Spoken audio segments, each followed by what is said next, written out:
Hey guys, welcome to the new video, and today I am going to talk about CBC यानी complete blood count report को आप घर बैठे कैसे read कर सकते हो। ठीक है, जो कि एक ब्लड का ही रूटीन टेस्ट है। आपको किसी भी प्रकार का कुछ भी दिक्कत होता है तो कोई भी फिजिशियन, कोई भी एमडी मेडिसिन आपको ये जो सीबीसी है यानी कंप्लीट ब्लड काउंट है ये आपको रेफर करता है करने के लिए। तो आज के इस वीडियो में दोस्तों हम इसी कंप्लीट ब्लड काउंट का जो रिपोर्ट है आप इसे घर बैठे कैसे पढ़ सकते हो मैं डिटेल में आपको समझाऊंगा। तो आप लोग वीडियो हो सकता है मे भी थोड़ा बहुत लंबी बन जाए, बट आप लोग वीडियो को पूरा एंड तक देख लोगे तो आपको इसके ऊपर आपको एक कंप्लीट एंड ऑथेंटिक एंड मैं आपको आसान शब्द में समझाने का कोशिश करूंगा। तो चलिए दोस्तों वीडियो का हम स्टार्ट करते हैं। तो चलिए दोस्तों सबसे पहले हम जान लेते हैं कि ये सीबीसी होता क्या है। तो दोस्तों हमारे खून में दो चीज़ें पाया जाता है, पहला प्लाज्मा एंड दूसरा सेल्स। ओके, तो यही प्लाज्मा और सेल से हमारा ब्लड बना हुआ है। ठीक है, आई होप आप समझ गए होंगे। तो गाइस हमारा ब्लड में सेल्स तीन होता है, red blood cells, white blood cells and platelets. ये तीन सेल्स पाया जाता है। तो गाइस मैं थोड़ा सा आरबीसी एंड डब्ल्यूबीसी का फुल फॉर्म आपको बता देता हूँ। आरबीसी का फुल फॉर्म होता है रेड ब्लड सेल, ठीक है, एंड डब्ल्यूबीसी का फुल फॉर्म होता है व्हाइट ब्लड सेल्स। तो दोस्तों जैसा कि मैंने आपको बताया सीबीसी का फुल फॉर्म होता है कंप्लीट ब्लड काउंट, एंड इसी कंप्लीट ब्लड काउंट में गाइस हम लोग आरबीसी का यानी रेड ब्लड सेल्स का साइज और रेंज को देखते हैं कि बड़ा है या वो कम हुआ है। ऐसा हम डब्ल्यूबीसी को देखते हैं एंड प्लेटलेट्स काउंट को भी देखते हैं कि उसका रेंज बड़ा है या घटा है। और दोस्तों इससे हम ये डायग्नोस करते हैं और देखते हैं कि हमारे जो बॉडी है इसमें कोई बीमारी तो नहीं हुआ है। ठीक है, तो गाइस इसे ही आज हम समझने का कोशिश करेंगे। इसके अलावा जो हमारा आरबीसी होता है उसमें हेमोग्लोबिन भी पाया जाता है। एंड गाइस हेमोग्लोबिन आरबीसी के अंदर भी पाया जाता है एंड आरबीसी की बाहर भी पाया जाता है। तो गाइस उसे भी हम देखते हैं एंड उसी के कारण हमारा जो खून होता है वो लाल होता है और उसे भी हमें जानना जरूरी होता है। तो चलिए दोस्तों अब हम जान लेते हैं कि हम सीबीसी रिपोर्ट में क्या क्या देखते हैं।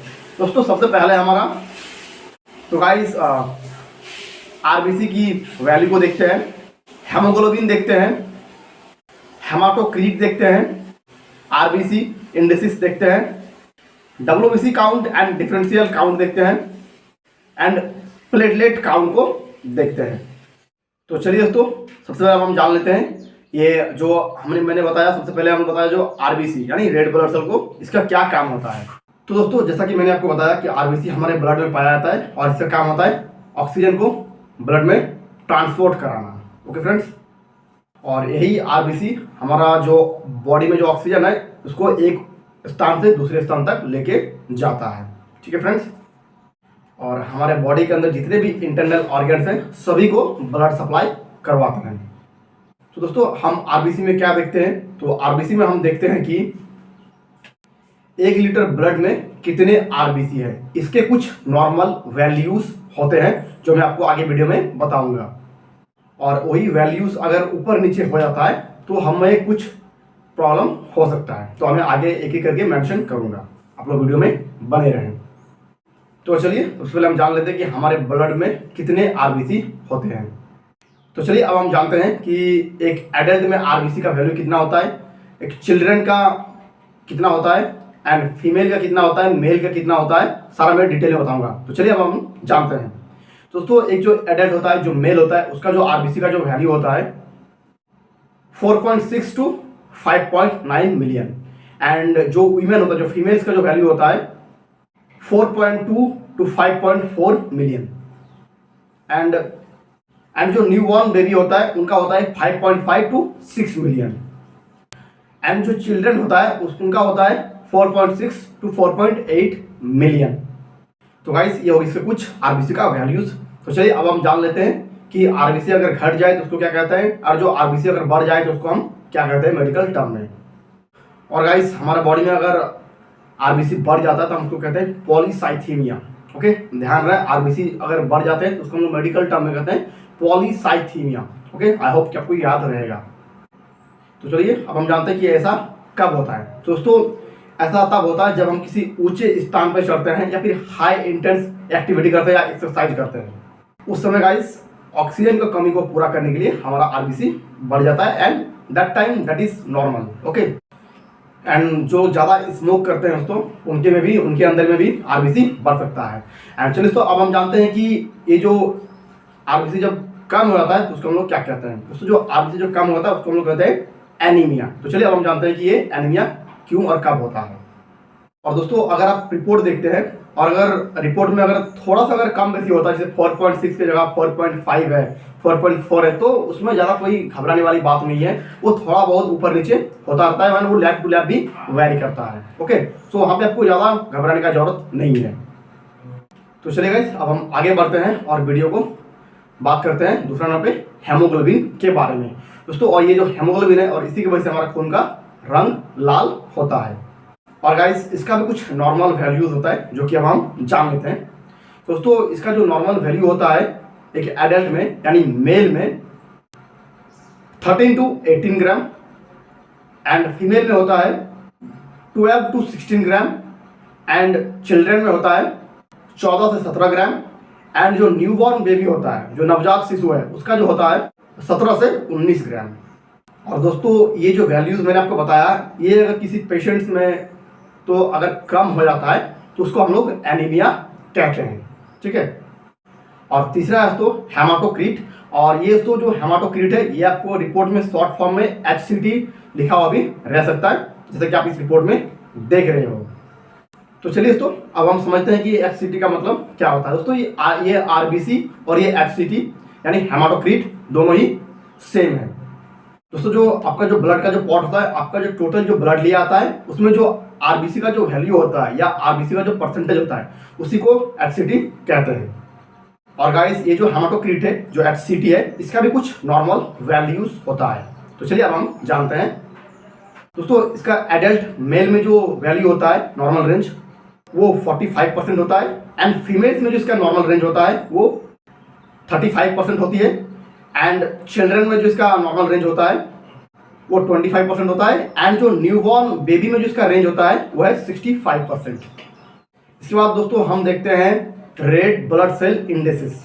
ओके फ्रेंड्स, दोस्तों जब हमारा जो हेमोग्लोबिन है वो 12 ग्राम से कम हो जाता है एंड हमारा जो हेमोक्रीट है यानी HCT है वो 37% से कम हो जाता है, तो दोस्तों वैसी कंडीशन को हम एनीमिया कहते हैं। यानी उस पेशेंट में खून का कमी हो गया है, उसको हम लोग मेडिकल टर्म में एनीमिया कहते हैं और उसको हिंदी में हम लोग कहते हैं आम भाषा में खून का कमी हो जाना।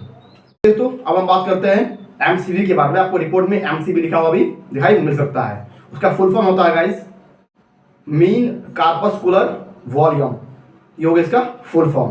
तो चलिए दोस्तों अब मैं आपको एक्सप्लेन कर दूं ये MCV क्या होता है। दोस्तों MCV में हम देखते हैं कि हमारा जो RBC होता है RBC का साइज कितना है, कम हुआ है या ज़्यादा और बढ़ा है। ठीक है, और गाइस ये जो RBC का जो साइज है ये अगर हमारा बॉडी में बढ़ गया है उसको हम लोग मेडिकल टर्म में कहता है मैक्रोसिटिक, जो कि एक एनीमी का लक्षण है। और ये जो कि हमारा एनीमिया जो हुआ है ये विटामिन B12 का डेफिशिएंसी हुआ है एंड फॉलेट का डेफिशिएंसी से हुआ है। यदि दोस्तों हमारा RBC कम होता है तो भी हमें एनीमिया होता है, इसको हम लोग कहते हैं माइक्रोसाइटिक। और ये दोस्तों आयरन की डेफिशिएंसी से होता है जिसको हम लोग मेडिकल टर्म में कहते हैं एनीमिया और थैलेसेमियासिस। उसके बाद दोस्तों हम देखते हैं red blood cell distribution width, जिसको हम लोग शॉर्ट फॉर्म में कहते हैं RDW। और दोस्तों ये जो RDW है इसमें हम क्या देखते हैं, इसमें हम RBC का शेप को देखते हैं जो कि जनरली कॉन्वेक्स शेप का होता है, लेकिन किसी किसी कंडीशन में ये जो शेप है इसका शेप खराब हो जाता है। जैसा कि परनेसिस एनीमिया होती है उसमें हमारा RBC की संख्या है जो बहुत ही ज़्यादा बढ़ जाती है और जिसके कारण उसका शेप खराब हो जाती है। तो इसी RW के द्वारा हम इसका पता लगा सकते हैं।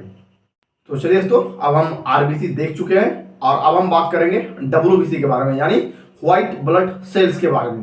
कि हमारे ब्लड में WBC यानी व्हाइट ब्लड सेल कितना है ये भी जानना जरूरी है। और दोस्तों ये WBC इसलिए जरूरी है क्योंकि ये जो WBC है व्हाइट ब्लड सेल्स हमारा बॉडी में डिफेंस मैकेनिज्म बनाती है, क्योंकि जो बाहर से जो फॉरेन ऑब्जेक्ट हमारे फॉरेन बैक्टीरिया जो वायरस जो बाहर का जो वायरस है वो जो हमें अफेक्ट करते हैं उससे वो डिफेंस करते हैं, हमें बचाने का कोशिश करते हैं। तो चलिए अब हम जान लेते हैं कि इसके वैल्यू कितने कितने होते हैं।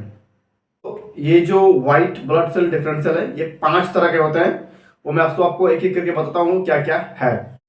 तो सबसे पहले हमारा neutrophils, lymphocytes, monocytes, eosinophil and basophils. और दोस्तों ये जो मैंने नाम बताया आपको इन सभी के अलग अलग काम होते हैं, तो मैं आपको अभी एक एक करके मेंशन करूंगा, आप लोग वीडियो में बने रहें। तो चलिए दोस्तों सबसे पहले हम जानते हैं कि न्यूट्रोफिल का क्या काम होता है।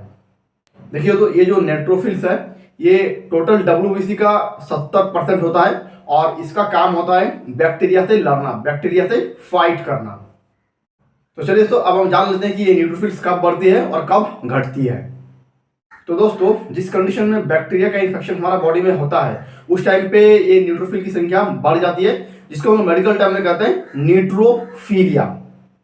तो अगर किसी को इन्फेक्शन हुआ होगा तो उसमें न्यूट्रोफिल्स बढ़ा हुआ रहेगा और उसी से आप पता कर सकते हो कि इसको बैक्टीरियल इन्फेक्शन कितना स्टेज पे है, और उसी को हम कहते हैं न्यूट्रोफिलिया।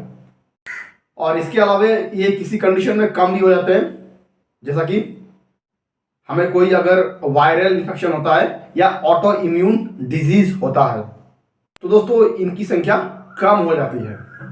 अभी दोस्तों अगर किसी कैंसर पेशेंट को कीमोथेरेपी चल रहा है तो उस कंडीशन में भी इसकी संख्या कम हो जाती है। दोस्तों ये जो न्यूट्रोफिल कम हो जाता है उस कंडीशन को कहते हैं न्यूट्रोफीनिया। तो चलिए अब हम बात करते हैं लिम्फोसाइट्स के बारे में। तो ये जो लिम्फोसाइट्स है ये हमारे बॉडी में तब बढ़ता है जब हमें कोई एक्यूट इन्फेक्शन हुआ हो, यानी अचानक मतलब यानी जस्ट रिसेंटली अभी अभी आपको इन्फेक्शन हुआ है, तो उसी कंडीशन में ये लिम्फोसाइट बढ़ा हुआ आपको मिल सकता है। और अगर ये जो लिम्फोसाइट जो बढ़ जाता है उस कंडीशन को हम लोग मेडिकल टर्म में कहते हैं लिम्फोसाइटोसिस। एंड या फिर दोस्तों जो वायरल हेपाटाइटिस होता है उसमें भी ये आपका जो वायरल जॉन्डिस होता है इसमें भी इसका संख्या बढ़ जाता है। तो चलिए गाइस अब हम बात करते हैं मोनोसाइट्स के बारे में। दोस्तों जैसा मैंने बताया कि लिम्फोसाइट एक्यूट इन्फेक्शन में बढ़ता है, वैसा ही सेम उसका अपोजिट ये जो मोनोसाइट है ये जब कोई क्रॉनिक इन्फेक्शन होता है उसमें बढ़ता है। फॉर एग्जांपल के लिए मान लीजिए टीबी यानी ट्यूबरक्लोसिस, वो क्रॉनिक इन्फेक्शन है तो उसमें मोनोसाइट आपको बढ़ा हुआ मिलता है। ये मोनोसाइट्स जो बढ़ जाता है तो इसको मेडिकल टर्म में कहते हैं मोनोसाइटोसिस। तो चलिए दोस्तों अब हम बात करते हैं WBC की 4 सेल एसिनोफिल्स के बारे में। तो दोस्तों जब भी हमारा बॉडी में कोई भी किसी भी प्रकार का पैरासाइटिक इन्फेक्शन या अस्थमा या एलर्जिक रिएक्शन होता है तब ये एसिनोफिल बढ़ जाता है। तो दोस्तों अगर आप किसी मरीज का देख रहे हो कि उसका एसिनोफिल बढ़ा हुआ है, या तो उसको अस्थमा होगा या तो फिर कोई किसी चीज से को एलर्जी हुआ होगा, ठीक है, तो आपको इसी से फाइंड आउट या पैरासाइटिक इन्फेक्शन हो सकता है, तो इसी से आपको पता चल जाएगा। और ये बढ़े हुए एसिनोफिल्स को हम मेडिकल टर्म में कहते हैं इसिनोफिलिया। और दोस्तों लास्ट में हमारा बेसोफिल्स। दोस्तों बेसोफिल्स जो है ये हमारा बोन मैरो से संबंधित है। ओके, जब भी हमारे बोन मैरो से रिलेटेड कोई भी डिजीज या बीमारी होता है तब हमारे जो बेसोफिल्स है ये इनकी संख्या बढ़ जाती है। फॉर एग्जांपल के लिए मान लीजिए ल्यूकेमिया या लिम्फोमा, जो कि ये ल्यूकेमिया एक ब्लड कैंसर का बीमारी का नाम है, वो बोन रिलेटेड से प्रॉब्लम होता है। तो फाइनली अब हमारा WBC भी RBC WBC कंप्लीट हो चुका है। तो हमारा जो आखिरी सेल बचा है वो है प्लेटलेट्स। तो चलिए दोस्तों अब हम जानते हैं कि ये जो प्लेटलेट है इनका काम क्या होता है। तो दोस्तों ये जो प्लेटलेट्स है ये हमारा बॉडी में खून को जमाने में हेल्प करता है। आप देखे होंगे दोस्तों कि कहीं आपका फल काटते हुए सब्जी काटते हुए किसी का अगर हाथ या उंगली कट जाता है तो कुछ देर बाद वहां से ब्लड निकलना बंद हो जाता है, तो वो जो क्लॉटिंग का जो काम करता है वो हमारा प्लेटलेट्स करता है। और दोस्तों इन प्लेटलेट का वैल्यू आप रिपोर्ट में देखोगे 1.5 लाख से 4 लाख तक होता है, और इसी प्लेटलेट का वैल्यू अगर कम हो जाए, नॉर्मल रेंज से अगर गिर जाए तो ये खून को जमा नहीं सकता है, जमा नहीं पाएगा। और दोस्तों ये जो प्लेटलेट्स है किसी किसी कंडीशन में कम हो जाता है और किसी किसी कंडीशन में बढ़ जाता है। तो आइए अब हम जान लेते हैं। दोस्तों आप जब भी सीबीसी रिपोर्ट निकालेंगे, सीबीसी टेस्ट कराएंगे, तो आपको थोड़ा बहुत चेंजेस देखने को मिल सकता है। तो थोड़ा बहुत चेंजेस अगर मिले आपको देखने को, तो आपको घबराने का जरूरत नहीं है। लेकिन जो मैं पैरामीटर्स बता रहा हूँ, इससे अगर कम मिले या इतना मिले, तो आपको थोड़ा सा डॉक्टर से कंसल्ट कर लेना चाहिए।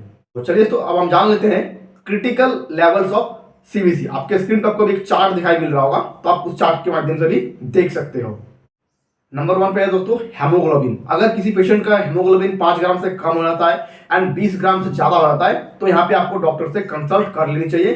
ठीक है, क्योंकि अगर 5 ग्राम से कम है तो सीवियर एनीमिया है, एंड अगर 20 ग्राम से ज्यादा है तो आपको वो ल्यूकेमिया यानी ब्लड कैंसर की ओर जा रहा है। दूसरा तो एक्सिटी यानी हेमाटोक्रीट। ये दोस्तों ये अगर 15% से किसी पेशेंट का कम हो जाता है या 60% से किसी का ज्यादा हो जाता है, तो भी आपको डॉक्टर से सलाह लेनी चाहिए।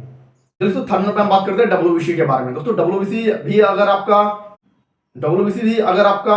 500 से कम हो जाता है और 50,000 से ज्यादा होता है, तो उस कंडीशन में भी आपको डॉक्टर से सलाह लेनी चाहिए। दोस्तों अब हम बात करते हैं फाइनली प्लेटलेट्स के बारे में। दोस्तों ये जो प्लेटलेट्स है, ये भी अगर 50,000 से कम हो जाता है, 10 लाख से ज्यादा होता है, तो यहाँ पर भी आपको इस केस में भी डॉक्टर से सलाह लेनी चाहिए। और दोस्तों अभी आप अपना स्क्रीन पे देख सकते हो, इन पे मैंने जो ब्लड सेल्स का जो नॉर्मल रेंज होता है वो आपको स्क्रीन पर दिखाई मिल रहा होगा, जो कि मैंने स्क्रीन पर भी दे दिया है, आप देख सकते हो। और आपको इन्हें भी एक बार देख लेना जरूरी है, तो फिर आपको सीबीसी रिपोर्ट को समझने में कोई दिक्कत नहीं होगा। तो दोस्तों अभी आप देखोगे कि आपके स्क्रीन पर आपको एक तरफ कन्वेंशनल एंड एसआई यूनिट मिलेगा। तो दोस्तों आपको ये जो कन्वेंशनल एंड एसआई यूनिट है, इसमें से आपको सिर्फ कन्वेंशनल यूनिट को ही देखना है, क्योंकि रिपोर्ट में आपको यही देखने को मिलेगा। So RBC, haemoglobin, haematocrit, MCV, MCH, WBC differential, neutrophils, neutrophil bands, neutrophil segmented, lymphocytes, monocyte, eosinophil, basophils, and इन पे रहेगा आपका प्लेटलेट्स। और दोस्तों इसमें सभी का नॉर्मल वैल्यूज दिया हुआ है, आप देख सकते हो। तो चलिए दोस्तों, इस वीडियो का पूरा एंड तक अगर आप देख लिए हो, अगर आपको समझ नहीं आया फिर से दोबारा आप देख लो, तो आप किसी भी सीबीसी रिपोर्ट को घर बैठे इजीली देख सकते हो। तो चलिए दोस्तों, इस वीडियो में सिर्फ आपको यही इन्फॉर्मेशन देना था। वीडियो आपको अच्छा लगा तो वीडियो को लाइक करें, एंड जो लोग हमारे चैनल पे नए हैं, चैनल को सब्सक्राइब करें, ताकि ऐसे ही आगे आने वाली वीडियोस का नोटिफिकेशन आपको मिलता रहे।